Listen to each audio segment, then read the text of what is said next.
জামাই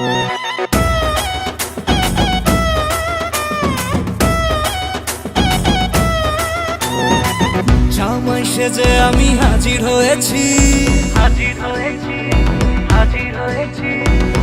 উপহার কি কি পাবো লিস্টি করেছি। জামাই সেজে আমি হাজির হয়েছি, উপহার কি কি পাবো লিস্টি করেছি।